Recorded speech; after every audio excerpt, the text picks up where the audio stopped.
아모스는 이스라엘의 어느 왕을 배경으로 한다고 그랬죠? 여로보암 왕입니다. 근데 이제 북이스라엘의 초대 왕이 여로보암이었기 때문에 뒤에 나와 있는 이 여로보암을 가리켜서 여로보암 2세라고 한다겠죠. 이 여로보암 2세 때 이스라엘은 역사상 유례없는 강력한 힘을 떨치게 되는데 사실은 자기들이 잘해서 그런 게 아니고 위에 있었던 아수르가 또 애굽이 이제 힘이 약했던 때였기 때문에 그들을 건들지 않았고 그러면서 이제 오히려 이들이 더 힘을 키워나가는 시대였다고 말씀을 드렸습니다. 그런데 그 이면에 하나님께서 말씀하신 거죠. 나 아니면 너희들을 도울 사람이 없기 때문에 내가 너희를 도왔다.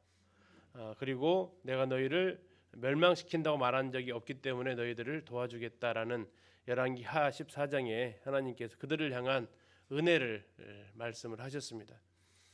그럼에도 불구하고 이스라엘은 하나님 은혜를 생각하는 게 아니라 자기가 잘해서 자기들이 뛰어나서 이렇게 또 그런 삶을 산다고 생각을 하게 되죠. 우리 삶도 비슷한 것 같습니다. 좀 잘 풀리면 하나님 앞에 감사하고 더 무릎 꿇고 영광을 돌리기보다는 그거 자체를 즐기기 바빠하고 또 그런 가운데서 교만함이 싹트고 하는 모습들이 이스라엘 백성들과 그렇게 별반 다르지는 않은 것 같습니다. 그렇게 끝나지 아니하고 그들은 이제 더 나아가서 하나님을 향해서는 우상 숭배로 그리고 사람들을 향해서는 온갖 포악을 행하고 사람들을 이제 흔히 요즘 말로 하는 갑질을 하면서 정말 사람을 경히 여기는 하나님을 경외하지 않았기 때문에 나타나는 현상이라고 말씀을 드렸죠. 이런 모습들을 이렇게 보게 되고 더 나아가서 이스라엘의 선지자가 나타나면 그들은 입을 막아버렸기 때문에 어디에서 이 아모스 선지자 어디 사람이라고요? 남유다 사람이라고 그랬잖아요. 고향이 어디였죠? 베들레헴 드고아였습니다. 그 무화과 재배하고 다음에 목자였던 그를 북이스라엘까지 올려 보내셔야만 했던 하나님의 그 참 마음을 생각해 보게 됩니다. 그리고 1장 2장에서 아모스가 선포했던 것은 8개의 나라를 향한 심판을 선포를 하죠. 주인공은 언제 나타난다고요? 맨 마지막에. 그래서 다메섹에 대해서 또 블레셋 땅에 대해서 다음에 두루와 시돈에 대해서 그리고 에돔과 암몬과 모압에 대해서 그리고 유다에 대해서 할 때까지만 해도 그들은 아마 쾌제를 불렀겠지만 마지막 최종 8번째에서 이스라엘을 언급하면서 너희들에게 당한 이 심판은 아무리 피하려고 해도 피할 수가 없을 것이다라고 2장 마무리 부분에서 이렇게 경고를 하셨습니다. 이제 오늘 3장부터 9장까지를 보면 3장부터 3, 4, 5, 6장에 걸쳐서 3번에 걸친 들으라가 있다고 했습니다. 지난 시간에 밑줄을 좀 쳐보셨죠. 3장에 들으라는 이스라엘 자손들아였고요. 4장에 나오는 들으라는 사마리아에 있는 바산의 암소들, 다시 말하면 이제 권력가들의 여자들을 향한 하나님의 요침이었습니다. 그리고 다시 5장에서는 이스라엘 족속아 이렇게 하면서 3번의 들으라가 나와 있습니다. 그리고 6장에 이제 가보면 화 있을진저가 등장을 하면서 5장 하반절부터 여기에 대한 심판에 대한 부분들을 말씀하고 있습니다. 그래서 3, 4, 5, 6장은 바로 심판에 대한 하나님의 선포가 나오고 다음에 그것을 실행하시는 것이 7장, 8장에 걸쳐서 5가지의 재앙으로 심판을 하시는 거죠. 그래서 2가지는 아모스의 요청에 의해서 하나님께서 재앙을 내리시려다가 금하시지만 나머지 3개는 실행이 되어지고 그러나 하나님께서 궁극적으로 이스라엘을 멸망시키려는 의도가 아니라 그들에게서 이제 구원하시려는 의도를 드러내 보이시게 됩니다. 자, 오늘은 이제 아모스 3장부터 그래서 살펴보도록 하겠습니다. 자, 8개 나라에 대해서 심판을 예고하시면서 3장 시작부터 이렇게 하십니다. 이스라엘 자손들아 여호와께서 너희에 대하여 이러시는 이 말씀을 들으라라고 말씀하십니다. 들어라 이거죠. 들어라. 자, 무슨 얘기를 하냐면 왜 내가 너희에게 이렇게까지 심판을 할 수밖에 없느냐라는 겁니다. 자, 그 이유가 뭐라고 나왔냐면 2절 보시면요. 내가 땅의 모든 족속 가운데 누구만 알았다고 합니까?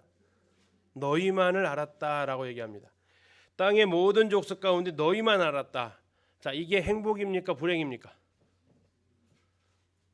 어때요? 하나님이 우리 성도님을 향해서 야, 내가 많은 성도들 중에서 너만 내가 특별히 안다. 그러면 부담스러우세요? 행복하세요? 대답하기가 좀 그러신가요? 이스라엘은 지금 이 상황에서 어떤 느낌을 받았겠습니까? 왜 굳이 뭐 이렇게 하지 않았을까 싶어요. 자, 하나님께서 왜 이렇게 이스라엘을 향해서 특별한 관심을 가지시게 되었냐라고 뭐라고 하신다고요? 내가 특별히 너희만 땅의 모든 족속 가운데 너희만 알았다라고 말씀하십니다. 모든 관심이 너희에게 쏠려 있다. 요즘은 뭐 코로나 때문에 체육대회 운동이 다 사라졌지만 학교 운동회 가보시면 달리기를 하든 줄다리기를 하든 응원석에 앉아 있든 누구만 보인다고요? 예, 내 자식만 보인다라는 거죠. 지금 그 표현이 이 표현이라고 생각하시면 됩니다. 땅에 많은 민족이 있지만 하나님 눈에는 누구만 띈다고요? 이스라엘 너희만 내가 눈에 띈다라는 겁니다. 부담입니까? 사랑입니까? 예, 원래 정상적인 관계라면 이게 무슨 관계예요? 당연하고 사랑스럽고 행복한 거죠. 이게 아닌가요?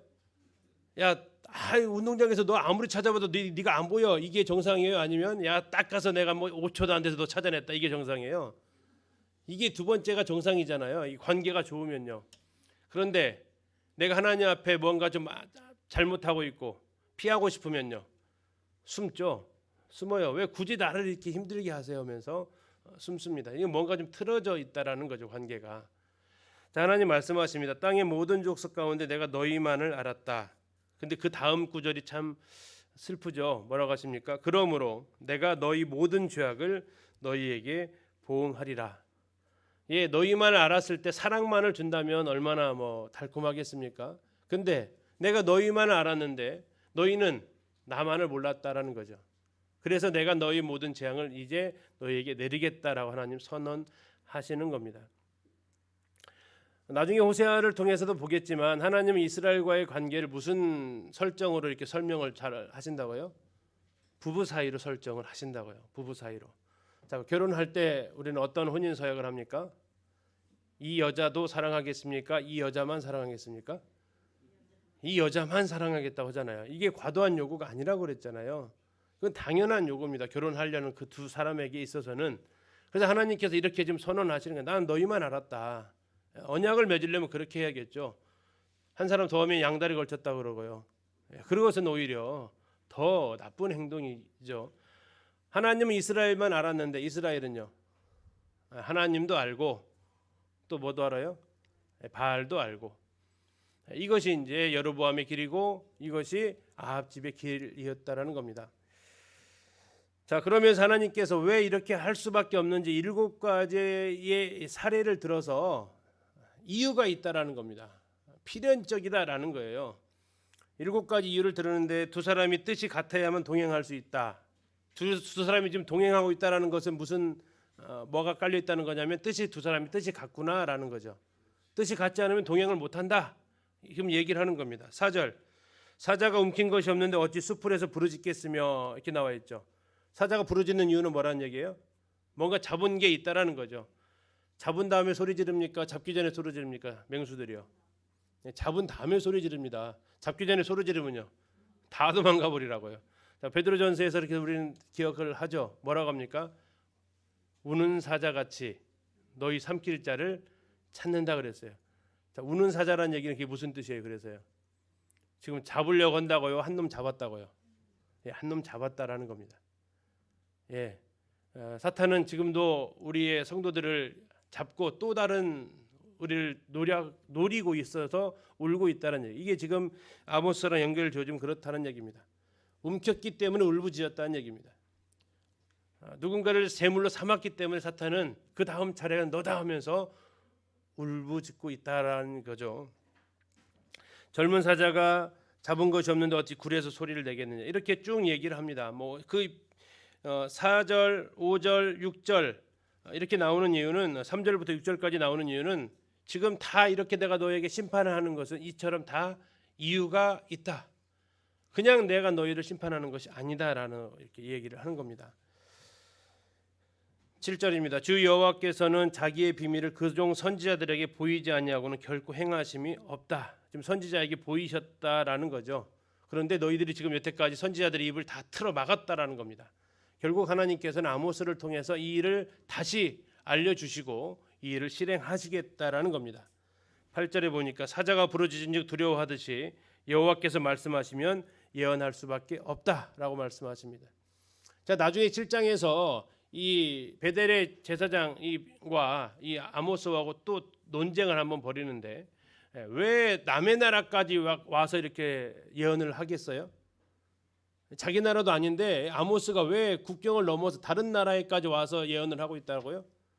8절에 보니까 하나님께서 그에게 말씀을 주셨기 때문에 그는 예언할 수밖에 없다라는 겁니다. 오죽했으면 왔겠냐라는 거죠.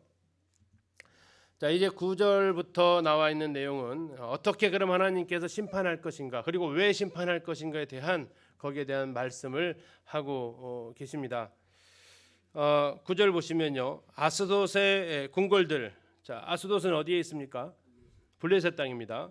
자, 두 번째로 1장에서 언급했던 블레셋 심판하는 거죠. 다음 애굽 땅에, 그 다음에 궁궐들에게 선포하라는 얘기. 자, 그러면 이 대상은 지도층이라는 거죠. 지도자들. 그들을 향해서 선포하 이르기를 너희는 사마리아 산들에 모여서 사마리아 성중에서 얼마나 큰 요란함과 학대함이 있나 보라. 다시 말하면 블레셋이 그러면 선합니까? 애굽이 선합니까? 이건 하나님 백성이 아닌 너희들조차도 이 하나님 백성이라고 하는 이스라엘 땅에 와서 사마리아 성에서 하는 행동들을 보면 하나님 백성이 아닌 너희들이 보기에도 참 가관이다 할 정도로 이 일들을 지금 행하고 있다라는 겁니다. 자, 어떤 일이 있냐면요, 10절 보시겠습니다. 자기 궁궐에서, 사마리아 궁궐입니다. 자기 궁궐에서 무엇을 했다고요? 포학과 겁탈을 쌓는 자들이라고 얘기합니다. 이게 지금 사마리아의 영적인 상황, 도덕적 상황이었습니다. 자기 궁궐에서 포학과 겁탈을 쌓는 자들, 그들은 바른 일을 행할 줄을 모른다. 그래서 그들을 하나님께서 11절 끝에 보시면 어떻게 하신다고요? 내 궁궐을 약탈하겠다. 자, 10절에서 뭐라고 했냐면 그 궁궐에서 하나님을 향해서 죄악을 범했기 때문에 11절에서 하나님께서 그 궁궐을 어떻게 하시겠다고요? 땅 사면의 대적을 이용해서 그 궁궐들을 약탈하겠다. 지금 심판을 말씀하고 있습니다. 그 심판이 임하면 그 심판이 얼마나 중요하냐면 마치 12절을 보시면 여호와께서 이와 같이 말씀하시되 목자가 사자 입에서 양의 두 다리나 귀 조각을 건져낸 것과 같이. 자, 목자가 사자 입에서 뭘 건졌다고요? 양의 두 다리, 앞다리일까요, 뒷다리일까요? 앞에서부터 잡아먹었으면 뒷다리고 뒤에서 잡아먹었으면 앞다리겠죠, 그렇죠? 근데 보니까 귀 조각까지 나왔대요. 귀 조각까지. 이게 뒤에서 잡아먹은 것 같아요, 느낌이, 그렇죠? 자, 그러면 이게 무슨 상황이에요? 일단은 죽었다는 얘기죠. 뭐만 건져낸다는 얘기입니까? 정말 이제 다 먹고 난, 뱉어낸 것일지 모르겠지만 이제 다 먹고 난 이 조각 같은 것 정도 건져낼 거다는 얘기죠. 사마리아를 심판하시는데 그들이 심판하게 되면 사마리아 사람들도 어떻게 된다고요? 12절 끝에 보니까 침상 모서리나 결상의 방석에 앉은 이스라엘 자손도 건져냄을 입으리라. 그 정도로 이제 피해가 심각할 것을, 아주 극소수만이 살아남을 것을 하나님께서 심판하십니다. 말씀하십니다. 자, 그러면서 하나님께서 특별히 심판을 주목하는 장소가 있습니다. 자, 궁궐을 심판하신다겠죠. 궁궐. 그런데 또 하나님이 주목하는 장소가 14절에 나오는데요. 거긴 어디입니까? 베델의 제단들이라고 나옵니다. 베델의 제단들을 벌하겠다라고 합니다. 그 제단의 뿔들을 꺾어버리겠다고 말합니다. 자, 베델에 뭐가 있었죠? 누가 세웠어요? 여로보암이 1세가 금송아지를 세웠던 그곳입니다. 그리고 나중에 이곳을 지난번에 한번 살펴보셨죠? 북이스라엘의 여로보암 2세가 워낙 잘 나가니까 어떻게 했다고, 이 사람을요? 신성시했다고요. 그래서 우리가 7장에서 보셨잖아요. 이 베델의 성소를 누구의 성소로 불렀다고요? 하나님의 성소요? 아니요, 왕의 성소로 불렀다고요. 왕의 성소. 왕의 성소로 불렀기 때문에 더군다나 이것을 그대로 놔둘 수는 없었던 상황이고요. 그렇지 않아도 뭐 심판을 받아서 마땅한데, 그래서 배달의 재단들을 하나님께서 심판하시겠다고 말씀하시고 그 뿔들을 꺾어버리겠다. 번제단에서 제일 중요한 것은 번제단 뿔인데 그 뿔을 꺾는다는 얘기는 이제 그것에 대해서 심판을 하신다는 것을 상징적으로 보여주는 거죠. 그리고 나서 호세아서를 가서 보면 거기에 있던 금송아지가 아수르로 옮겨질 것을 말씀하시는데요. 한번 찾아보겠습니다. 호세아서 앞으로 넘기셔야 됩니다. 호세아서 10장입니다. 그래서 이 시간적으로 아모스 다음에 호세아가 기록되었다라고 이제 보는 하나의 이유이기도 하죠. 자, 10장 5절 보시면요. 호세아 10장 5절입니다. 사마리아 주민이 베다웬의 송아지로 말미암아 두려워할 것이다. 그 백성이 슬퍼하며 그것을 기뻐하던 제사장들도 슬퍼하리니 이는 그의 영광이 떠나감이며. 6절입니다. 그 송아지는 어디로요? 아수르로 옮겨다가 예물로 야렙 왕에게 드리리라 라고 말씀하고 있습니다. 그리고 에브라임은 수치를 받을 것이고 이스라엘은 자기들의 계책을 부끄러워하게 될 것이다. 사마리아 왕은 무리의 거품같이 멸망할 것이다 라고 말씀하시는데, 지금 그 송아지가 어떤 송아지예요? 누가 만든 송아지예요? 여로보암이 만든 그 송아지. 하나님께서 아모스서에서 배달의 제단들을 벌하고 그 뿔들을 꺾으리라고 말씀하셨는데, 거기에 있던 그 회파되는 그 순간에 그 금송아지는 어디로 잡혀간다고요? 예, 아수르로 옮겨진다는 겁니다. 자, 이 고대 근동에서 전쟁에서 신이 그 나라를 이겼다라는 증표로 가져가는 게 있었습니다. 이게 뭘 가져가죠? 예, 신상을 가져가는 겁니다.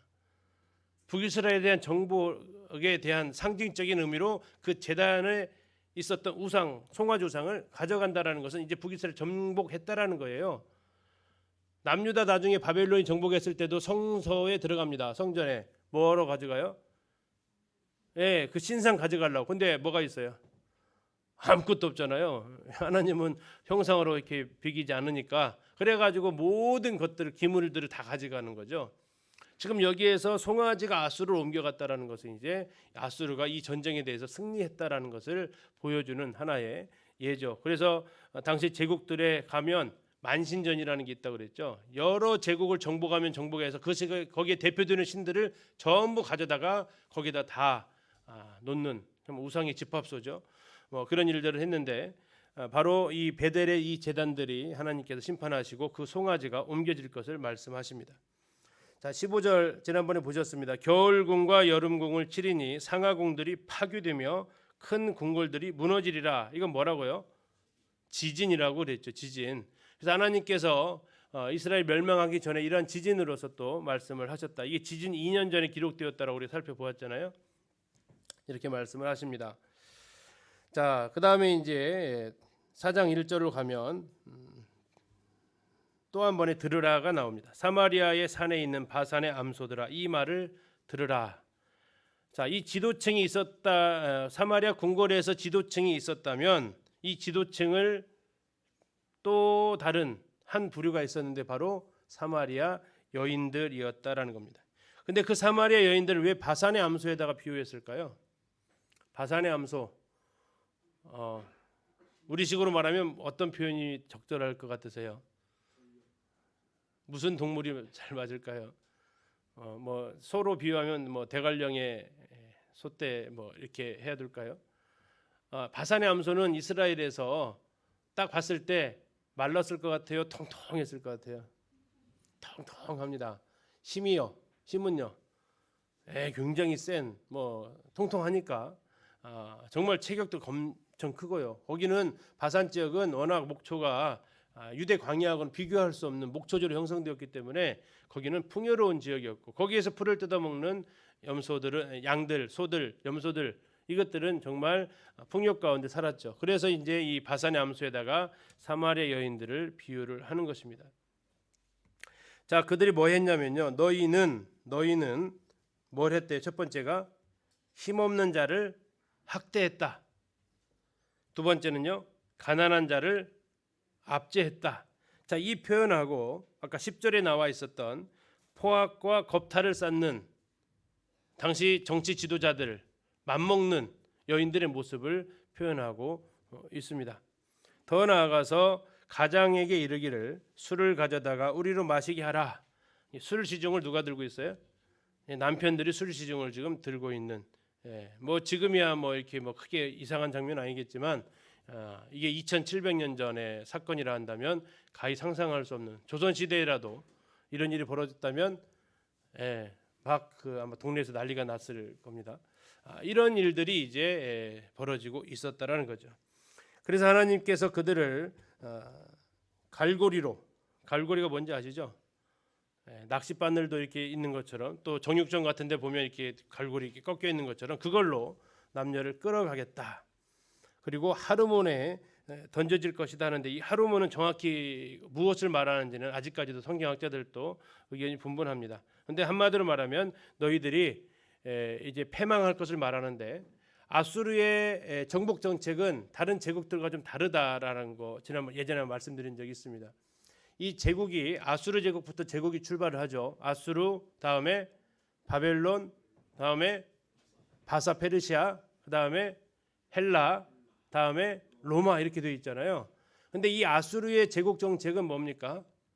이주 정책을 썼다라는 거예요. 혼혈 정책을 썼습니다. 이게 A, B, C, D로 나누면 각 지역의 나라를 4개로 정복하면 각 나라의 사람들을 4개의 사람들을 분류를 하고, 그래서 A라는 땅에 A라는 분류는 사람 4개의 민족을 섞어버려요. B라는 땅에 또 4개의 민족을 섞어버리고 혼혈 정책을 써서 반란을 일으키지 못하게. 그래서 하나님께서 그 비유를 지금 뭐라고 했어요? 2절 끝에 보니까 사람이 갈고리로 너희를 끌어가며 낚시로 너희의 남은 자들도 그리하리라. 그래서 끌어낸다라는 거죠. 그 땅에서. 그래가지고 다른 땅으로 이주를 시키는 겁니다. 강제 이주로.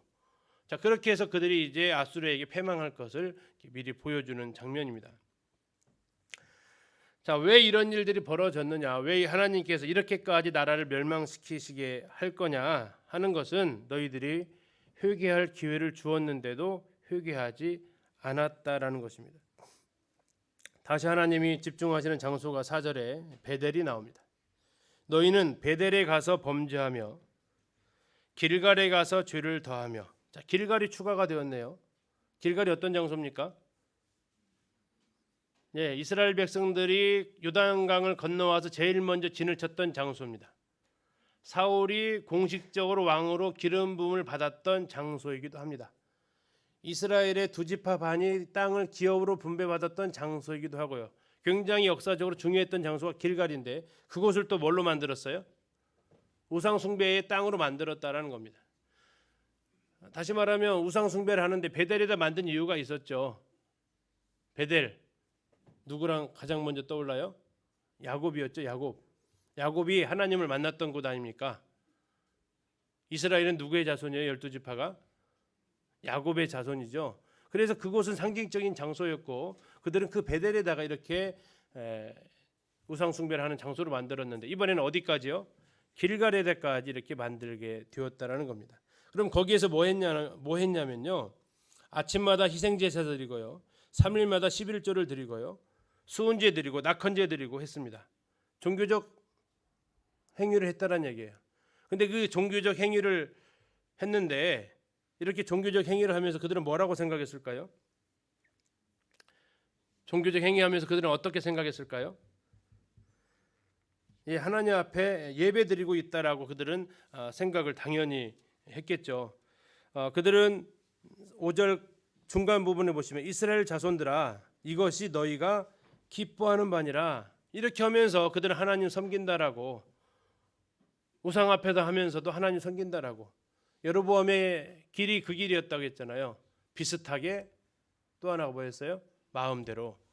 그러면서 하나님 앞에 이렇게 하는 것들, 이게 너희들이 기뻐하는 것처럼 하나님 앞에 예배를 드린다라고 좀 했던 행위들이라는 겁니다.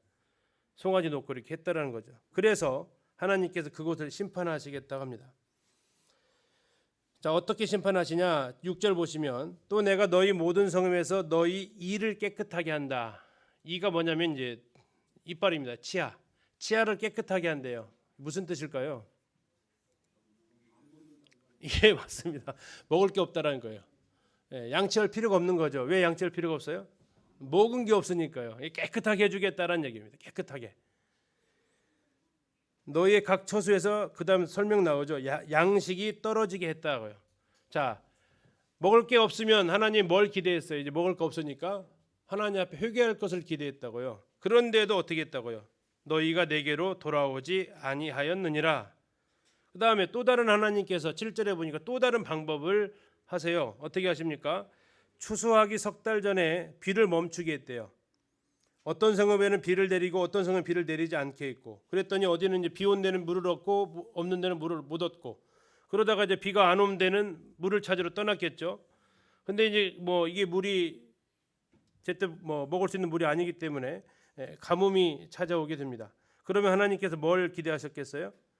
가뭄이 찾아오면 하나님 앞에 회개할 걸 기대했다는 얘기예요. 그런데 8절 끝에 보니까 다시 하나님 뭐라고 하십니까? 너희가 내게로 돌아오지 아니하였느니라. 두 번째 지금 반복한 겁니다. 돌아오지 않았다. 자, 9절에 보니까 하나님께서 세 번째 하십니다. 무슨 재앙을 주시냐면 곡식을 마르게 하는 재앙과 깐부기 재앙으로 또 쳤대요. 그래가지고 먹을 게 전부 또 없어진 거예요. 그런데도 9절 끝에 보니까 너희가 내게로 돌아오지 아니하였느니라. 다음에 10절에 보니까 또 나와요. 또 뭐라고 나와 있어요? 전염병을 보냈대요. 애굽에 보냈던 것처럼 전염병을 보내고 또 칼로 청년들을 죽게 했대요. 말들을 또 죽게 하고. 그런데도 다시 10절 끝에 보니까 너희가 내게로 돌아오지 아니하였느니라. 계속 반복하고 있죠.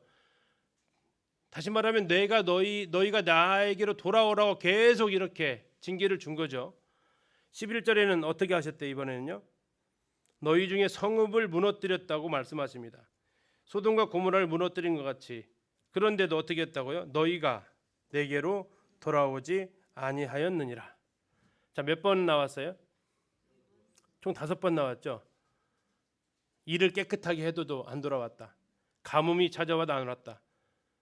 병충해와 메뚜기 재앙을 해도 안 왔다. 전염병을 보내도 안 왔다. 재난이 닥쳐도 안 왔다. 혹시 기억하십니까? 누가복음 신명기에 너희가 불순종하면 하나님께서 어떻게 하신다고 했어요? 7배의 재앙을 더하겠다 하세요. 거기에서 총 몇 번에 걸쳐 나오냐면 총 4번에 걸쳐서 나와요. 7번. 근데 그 마지막 7번은 무슨 재난이냐면 나라를 빼앗기게 만드는 재난이에요. 그런데 지금 하나님이 얼만큼 참으셨는가를 생각하셔야 돼요. 지금 몇 번째예요? 5번째까지 가도 지금 나라를 아직 그대로 놔두시는 상황이라고요. 진작 지금 4번째에서 끝났어야 돼요. 그런데도 하나님은 다시 계속해서 돌아오기를 바라시는 모습을 보여주고 있는 겁니다. 그런데 더 이상 안 되겠다 이거죠. 그래서 하나님께서 말씀하십니다. 12절에 이스라엘아 내가 이와 같이 너에게 행하겠다. 12절 끝에 보니까 이스라엘아 내 하나님 만나기를 뭐하라고요? 준비하라. 좋은 만남일까요? 아니죠. 이것은 정말 무서운 만남입니다. 너희 하나님 만나기를 준비하라. 심판당할 준비를 하라는 겁니다. 하나님 어떠하신 분인지를 정말 보여주겠다라는 겁니다. 13절 보라 산들을 지으며 바람을 창조하며 자기 뜻을 사람에게 보이며 아침을 어둡게 하며 땅의 높은 데를 밟는 이는 그의 이름이 만군의 하나님 여호와시니라. 이런 하나님을 보게 될 것이다라는 겁니다. 천지를 창조하신 분일 뿐만 아니라 모든 것을 그의 원대로 하실 수 있는 분, 아침을 어둡게 할 수 있는 분이라고 말씀하고 있습니다. 아침이 어둡다라는 것은 사람이 할 수 있는 일이 아니잖아요. 땅의 높은 데를 밟는 하나님, 그 하나님 만나기를 준비하라고 4장에서 외치고 있습니다. 자, 3장에서 4장에서 들으라라는 이 표현이 지금 나왔는데 5장에서 또 한 번에 들으라라는 말씀을 하고 있습니다. 이스라엘 족속아 내가 너희에게 대하여 애가로 지은 이 말을 들으라. 애가가 뭡니까? 애가 슬픔의 노래죠. 슬픔의 노래를 부릅니다. 슬픔의 노래가 2절에 나와 있습니다. 처녀 이스라엘이 엎드러졌으며 다시 일어나지 못하리로다. 일어나지 못할 뿐만 아니라 자기 땅에 던지우며 일으킬 자도 없으리로다. 왜 일으킬 자가 없느냐? 1000명이 행군에 나가던 성읍에는 몇 명이 남았어요? 100명이 남았대요. 100명이 행군에 나가던 성읍은요. 몇 퍼센트가 죽은 거예요? 예, 90%가 죽은 거예요. 죄송합니다만 여기 한 4, 50분 앉아 계시면 몇 분이 살아남는다는 거예요? 예, 4, 5명만 살고 다 심판을 당한다는 거예요. 얼마나 그러면은 처참하겠습니까? 하나님께 이와 같은 일들이 너에게 행하겠다라고 하는 겁니다. 자, 우리는 이 선지서에 나와 있는 이 심판의 메시지가 의도가 뭔지를 알아야 된다 그랬죠. 이렇게 말하는 이유가 뭐예요? 하고 싶다 이렇게 하고 싶지 않다예요? 나는 이렇게 하고 싶지 않다라는 겁니다. 경고의 메시지를 계속해서 보내시는 하나님의 마음을 알 수 있습니다. 그래서 하나님 다시 한번 4절에 기회를 주시네요. 여호와께서 이스라엘 족속에게 이와 같이 말씀하시기를 너희는 나를 찾으라 그리하면 살리라. 자, 이 말씀하고요. 아까 4장 12절하고 잠깐 비교 한번 해보시게요. 4장 12절에서는 내 하나님 만나기를 준비하라라는 것은 누가 누구에게 찾아가겠다는 겁니까? 너 만날 준비해 한다라는 얘기는 네가 나한테 온다는 거예요? 하나님 우리한테 온다는 거예요? 하나님 오시겠다라는 거예요. 그런데 하나님 말씀하시는 거예요. 차라리 그렇게 하기 전에 누가 누구한테 오는 게 낫겠다? 네가 나한테 와라라는 얘기예요. 이 4절의 말씀이 뭐라고 하세요?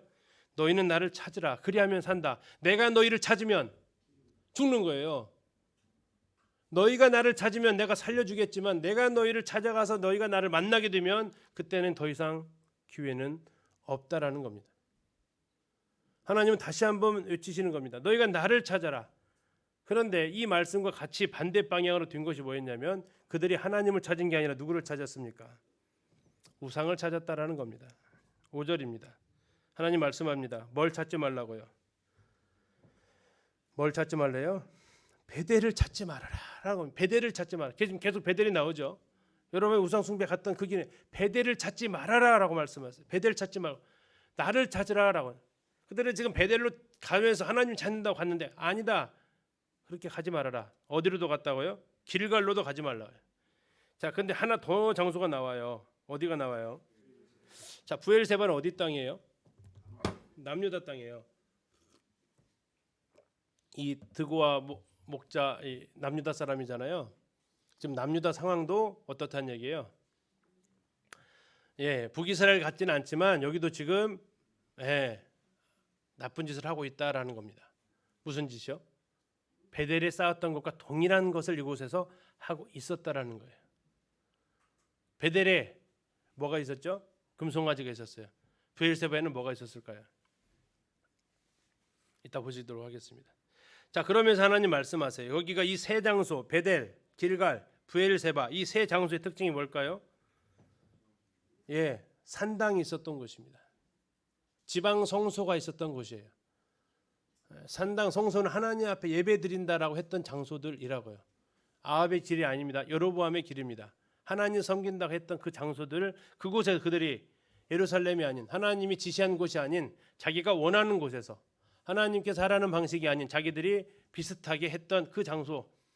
그래서 지난 시간에 말씀드렸죠. 북이스라엘의 늘 여로보암의 길 단과 베델에 있었던 그 금송아지가 문제였다면 남유다의 늘 문제는 뭐라고요? 두 글자로 남유다의 늘 문제는 산당이라고. 산당. 네. 뭐 단어가 들리지 그 똑같은 행동입니다. 자, 하나님께서 그래서 세 군데 베델로 찾지 말고 길갈로 들어가지 말고 부엘세바로도 나아가지 말아라. 길갈은 반드시 사로잡히겠고 베델은 비참하게 될 것임이라. 뭐 하나는 빠졌죠. 어디가 빠졌어요? 아니요, 지금 위에서 말했던 세 군데 중에서 부엘세바 빠졌죠. 이건 남유다 땅이라서 그래요. 지금 나중에 이제 이거에 대해서 이제 또 별도로 이제 남유다에 대해서 또 언급을 하게 됩니다. 아무튼 이곳은 우상이 있었던 것이고 이곳을 찾지 말아라라고 합니다. 다시 6절에 말씀하십니다. 너희는 누구를 찾으라고요? 여호와를 찾으라 그리하면 살리라. 4절에 걸쳐서 또 한 번에 걸쳐서 하나님 신신당부를 하고 계십니다. 여호와를 찾으라 그러면 살리라. 내가 찾으면 죽지만 그래서 나중에 신약에서 이제 머릿돌로 비유하시죠. 우리가 머릿돌에 떨어지면 우리는 구원함을 받습니다. 그러나 머릿돌이 우리한테 떨어지면 우리는 박살이 나는 거죠. 예, 우리가 하나님을 찾아야 됩니다. 하나님 우리를 찾을 때까지 기다리시면 너무나도 우리는 커다란 고통 가운데 들어갑니다. 예, 그러나 그들은 그럴 마음이 없습니다. 7절입니다. 정의를 어떻게 바꿨어요? 쓴 쑥으로, 공의를 땅에 던져버렸습니다. 자, 정의를 쓴 쑥으로 바꿨다는 게 무슨 뜻 같으세요? 쓴 쑥은 우리 가까이 하기 어려운 거죠. 먹지도 못하는 것이고, 다시 말하면 정의와 공의를 아주 그냥 찾아볼 수 없는 이러한 상황이 북이스라엘의 상황이었다라는 거죠. 자, 그들을 향해서 하나님께서 이제 말씀하십니다. 8절에 나와 있는 것은 하나님이 어떠하신 분인지를 설명을 하는 거죠. 그래서 너희를 심판하시겠다고 말씀하시는데, 자, 베델로 다음에 길갈로 가지 말라고 했는데 브엘세바가 나왔다라는 겁니다. 브엘세바. 이건 남쪽에 있었습니다. 자, 이제 브엘세바에 가면 이것을 볼 수 있습니다. 이게 뭐죠? 제단입니다. 제단인데 브엘세바 이건 이제 나중에 만든 겁니다. 모형으로 만들었고 원래 진짜는 이렇게 되어져 있습니다. 이 진품입니다. 복원시킨 거예요. 이렇게 복원시켰는데, 자, 이걸 어디서 복원시켰느냐? 그 밑에 보면 여기 좀 작은 그 사진 하나 있죠, 여기. 자, 이걸 좀 크게 좀 확대를 해보겠습니다. 자, 이렇게 생겼습니다. 자, 혹시 보이십니까? 여기 이렇게 지금 이 귀퉁이 번제단의 이 뿔, 창고 벽으로 사용했어요. 이게 이제 히스기야 때 이것을 종교개혁하면서 여기를 갖다가 이제 정리를 하게 됩니다. 나중에 히스기야 할 때 이제 보실 거예요. 히스기야 할 때 이제 이게 정리하면서 이게 제단을 갖다가 무너뜨렸어요. 지금 이 시대, 여로보암 이 시대는 히스기야가 아직 등장하지 않았던 시대니까 지금 여전히 그들 가운데 뭐가 있었던 거예요? 이 번제단이 있었던 거예요. 여기에서 지금 하나님 앞에 제사를 드렸다라는 겁니다. 그런데 저도 이번에 이제 공부해서 그 이스라엘 가이드 통해서 들은 부분인데, 여기 보시면 이렇게 좀 흔적이 있어요. 파였죠. 일부러 파놓은 것이 보이시죠? 이렇게 흔적으로. 이게 무슨 모양이냐 했을 때 가이드가 얘기하더라고요. 이게 무슨 모양이라고요? 불뱀이 뭐예요? 불뱀. 느수단이라고 들어보셨죠? 노조각이라는 뜻이죠. 민수기 21장에서 백성들이 불평했을 때 모세가 노뱀을 들어서 이스라엘 백성들에게 쳐다봐라 그러면 살리라 했을 때 그거 나중에 그것을 사람들 이스라엘 유다 백성이 어떻게 해요? 우상처럼 섬겼다고 히스기야 할 때 나와요. 우상처럼 생각했는데 이 브엘세바에 있었던 이 제단에 가보니까 그 제단 한 귀퉁이에 뭘 새겨놨다고요? 뱀 형상을 새겨놨다고요. 마치 뭐가 구원해 준 것처럼요. 뱀이 구원해 준 것처럼. 이게 북이스라엘에 금송아지가 있었다면 남유다에는 바로 이 뱀이 있었던 거죠. 노뱀 형상이. 그러면서 저기다가 이제 해놓고 하나님 앞에 제사드리면서 저거 이제 발굴하면서 나왔고, 그래서 아까 다시 말하면 뭐예요? 세 군데 얘기했다는 얘기예요. 뭐라고? 베델로 가지 말아라, 길갈로 들어가지 말아라, 브엘세바도 찾지 말아라라고 했던 이것들이 남유다나 북이스라엘 비슷한 상황 가운데 우상 숭배를 했던 것을 정황상으로 이렇게 볼 수 있습니다. 자, 이제 8절 보시면 너희가 여호와를 찾지 않으면, 지금 여호와를 찾으라고 했잖아요. 4절과 6절에서 여호와를 찾으라라고 했는데 찾지 않으면 어떻게 된다고요? 찾지 않으면 하나님 네가 만나야 된다라는 겁니다. 지금 찾지 않는 것은 내 자의죠. 내가 마음에 그냥 결정하는 거죠. 근데 하나님이 만나게 되면요, 그때는 이것은 자의가 아니에요. 하나님에 의해서, 이제 타에 의해서 만나는 거죠. 다시 말하면 만나러 가줄까 하는 거죠. 어떻게 하실래요? 만나셔야죠. 그렇지 않으면 하나님이 나 찾아오시면 숨을 수 없습니다. 하나님께 계속 이스라엘 향해서 지금 외치시는 것입니다. 자, 그래서 하나님께서 어떻게 하신다고 하십니까? 9절입니다. 그가 강한 자에게 갑자기 패망이 이르게 하신즉 그 패망이 산성에 미치느니라. 10절. 무리가 성문에서 책망하는 자를 미워하며 정직히 말하는 자를 싫어했어요. 다시 말해 예언하는 자들이죠. 그들에게 입을 다물라고 했어요. 그랬더니 하나님께서 어떻게 하십니까? 거기에 대해서 심판하시겠다고 합니다.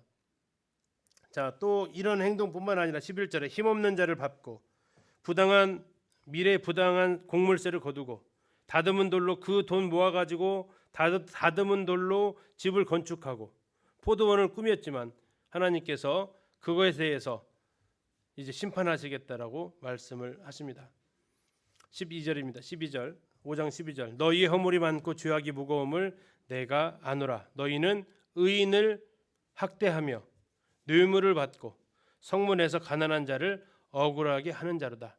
자, 이게 지금 성문에서 가난한 자를 억울하게 했다라는 게 무슨 표현 같으세요? 우리나라의 입법, 행정, 사법이 있죠. 삼권 분립한다고 그러죠. 자, 성문에서 가난한 자를 억울하게 했다라는 것은 이 세 가지 중에서 뭐가 무너진 걸까요? 예, 사법권이 무너진 겁니다. 사법제도가 무너진 거예요. 그러니까 억울해가지고 부당한 대우를 받은 게 억울해가지고 재판을 청구를 했는데 어떤 대접을 받아요? 패소를 하는 거예요. 뭐 때문에요? 뇌물 받고. 거기 나오잖아요. 뇌물을 받고 성문에서 가난한 자를 억울해요. 그러니까 유전, 무죄, 무전, 유죄가 되는 상황이 지금 벌어지는 거예요. 이게 지금 그 말입니다. 성문에서 가난한 자를 억울하게 했다는 것은 정말 얼마나 핍박과 압제를 받았는데 억울해가지고 마지막 호소할 것이 어디예요? 법에다가 호소를 해보는데도 불구하고 법에서 어떻게 판결을 받아요? 너는 돈이 없으니까 너는 네가 잘못했다라는 그러한 뭐 그렇게 말은 안 했겠죠. 아, 들어보니 네가 잘못했다 이렇게 판결을 받았다라는 겁니다. 그래서 13절에 그러므로 이런 때에 지혜자가 잠잠하나 이는 악한 때다라고 말씀하고 있습니다. 악한 때다. 그래서 하나님께서 그들에게 외치시는 것입니다. 뭐라고 외치실까요? 16절입니다. 가운데 부분 사람이 모든 광장에서 울겠고 모든 거리에서 슬프도다 슬프도다 하겠으며 농부를 불러다가 애곡하게 하며 울음꾼을 불러다가 울게 할 것이라. 모든 포도원에서도 울 것이다. 이는 내가 너희 가운데로 지나갈 것임이라. 이제 하나님께서 오신다고 하십니다. 이런 압제당하는 자를 불쌍히 여기시고 사회의 정의를 세우시기 위해서 하나님께서 오신다고 하시면서 하나님께서 이제 뭐하러 오시는 겁니까? 하나님을 찾지 않으니까 하나님이 만나러 지금 오시는 겁니다. 자, 하나님 만나면 기쁨이라고요, 재앙이라고요? 재앙이라고요. 그래서 18절에 시작합니다. 뭐라고 시작합니까? 화 있을진저라고 말합니다. 화 있을진저. 여호와의 날을 사모하는 자여. 자, 여호와의 날이 좋은 날이라고요, 나쁜 날이라고요? 원래는 좋은 날이었다고. 그러니까 뭐 했다고요? 그들은요. 사모했다고 하잖아요. 여호와의 날을 사모했다요, 그들은. 그런데 요엘서를 우리가 보셨잖아요. 요엘서에 여호와의 날이 5번에 걸쳐 나오는데 그 날이 좋은 날인 줄 알고 기다렸단 말이에요. 그런데 무엇을 가지고 있는 한 그 날이 좋은 날이 안 된다고요? 죄를 가지고 있는 한 그 날은 좋은 날이 아니라고요. 근데 그들은 여호와의 날을 사모했어요. 뭘 가지고 있으면서요? 죄를 그대로 가지고 있으면서 사모를 했다라는 겁니다. 자, 그 일들에 대해서 이제 하나님께서 쭉 설명을 하십니다. 여호와의 날은 좋은 날이 아니다. 죄를 가지고 있는 그들에게는 결코 좋은 날이 아니다. 자, 그러면 너희들이 무슨 죄를 저질렀는지 이제 하나님께서 이제 말씀을 하십니다. 21절입니다. 자, 그들이 베델에 가서 길갈에 가서 뭐 했다고 했죠? 하나님 앞에 제사 지내고 헌금하고 11조 드리고 번제 드리고 온갖 것들을 하나님 앞에 종교적인 의식을 행했다고 했어요. 자, 거기에 대해서 하나님의 평가입니다. 21절입니다. 첫 번째 뭐 하십니까? 내가 너희 절기들을 미워하며 너희 성회들을 기뻐하지 않는다. 지금 열심히 모였잖아요. 절기 때마다 모였고 안식일 대성회 때마다 모였는데 하나님 어떻게 하신다고요? 나 그거 하나도 기쁘지 않다. 22절 너희가 내게 번제나 소제를 드릴지라도 뭐 한다고요? 받지 않겠다. 살진 희생의 화목제도 내가 받지 않겠다. 23절 모두 하나님께 듣지 않으시겠다고 합니까? 네 노랫소리, 네 비파소리, 다시 말하면 노래하고 악기 연주하는 그 소리도 하나님 듣지 않으시겠다. 하나님이 오히려 원하는 것은 24절에 나옵니다. 어떻게 하더라고요? 정의를 물같이 공의를 마르지 않는 강같이 흐르게 할지어다. 이게 이제 이 아모스서에서 가장 유명한 구절입니다. 요한복음 5장 24절 유명하듯이 아모스 5장 24절이 굉장히 유명한 구절입니다. 특별히 사회의 정의를 부르짖는 분들에게는 이 말씀은 정말 중요한 말씀으로 언급을 하고 있죠. 오직 정의를 물같이 공의를 마르지 않는 강같이 흐르게 할지어다. 아무리 하나님 앞에 예배를 드린다 하더라도 우리 마태복음에서 그 흔적을 약간 봅니다. 너희가 예배 드릴 때에, 제사 드릴 때에 너희가 먼저 누구랑 뭐 하고 오라고 그러죠? 예, 형제와 화해하고 오라고 그러죠. 그렇지 않으면 내가 예배를 받지 않는다라고 말씀하시는데, 이 상황은 뭐 그것과 비교할 수 없는 상황이죠.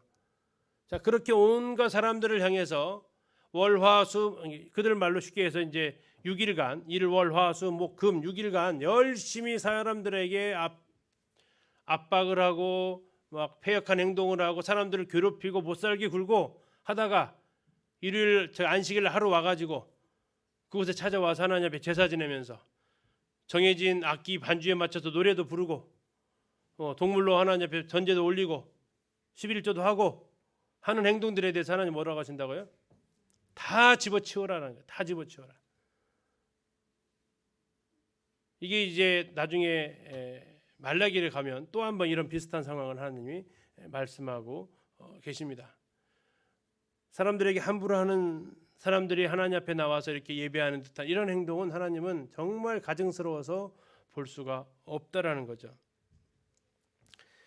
25절 보시면요. 이스라엘 족속아 너희가 40년 동안 광야에서 희생과 소제물을 내게 드렸느냐. 너희가 너희 왕 식굿과 기운과 우상입니다. 너희 우상들과 너희가 너희를 위하여 만든 신들의 별 형상을 지고 갈 것이다. 내가 너희를 다메섹 밖으로 뭐 하겠다고요? 사로잡혀 가게 하겠다. 이게 아까 말씀드렸던 그들의 포로 이주 정책을 통해서 그렇게 실제로 이루어지게 됩니다. 자, 6장 안으로 들어가서 또 한 번에 걸친 화 있을진저라고 얘기합니다. 대상이 누굽니까? 시온에서 교만한 자와 사마리아 산에서 마음이 든든한 자, 곧 백성의 머리인 지도자들이여, 이렇게 나옵니다. 자, 시온은 어디죠? 시온 남유다 땅입니다. 예루살렘입니다. 그러면서 또 한 곳 사마리아 산, 여기는 북이스라엘의 대표적인 곳입니다. 다시 말하면 두 군데 다 수도라고 그랬죠. 그래서 아모스서는 도시 수도권에서는 거의 설교를 안 한다 그랬죠. 왜요? 그 사람들이 주로 지도층인들이 거기 많이 있기 때문에 그렇습니다. 사실 이와 같은 말씀은 국가 조찬 기도회 때 제대로 선포가 되어져야 되는데 절대 그곳에 가서 이거 하겠어요? 안 하죠. 못 하죠. 아주 좋은 말들로만 이렇게 하죠. 상황이 비슷한 것 같습니다. 자, 그러면서 이제 하나님께서 말씀하십니다. 갈레로 가고 하맛도 가고 가드도 가봐라라는 얘기. 이 두 가지 의미로 해석이 되는데 2절 잠깐 한번 보실게요. 너희는 갈레로 건너가 보고 거기에서 큰 하맛으로 가고 또 블레셋 사람의 가드로 내려가라. 그 다음 구절이 두 가지로 해석된다고. 너희가 이 나라들보다 나으냐? 그 영토가 너희 영토보다 넓으냐? 자, 이게 무슨 뜻으로 두 가지로 해석이 되냐면요. 너희가 이 나라보다도 더 낫지도 않고 이 영토보다도 넓지도 않으면서 왜 이렇게 까부냐라는 거고요. 이해가세요? 이게 이 그런 갈레나 뭐 하맛이나 가드 이런 곳보다도 오히려 작으면서도 이렇게 까부냐? 아니면 또 다른 의미로는 그곳에 갔는데 그곳 사람들보다 더 너희에게 복을 줬는데도 불구하고 너희가 왜 이렇게 죄를 짓느냐? 이 두 가지 의미로 해석이 되는데 두 가지 다 책망입니다.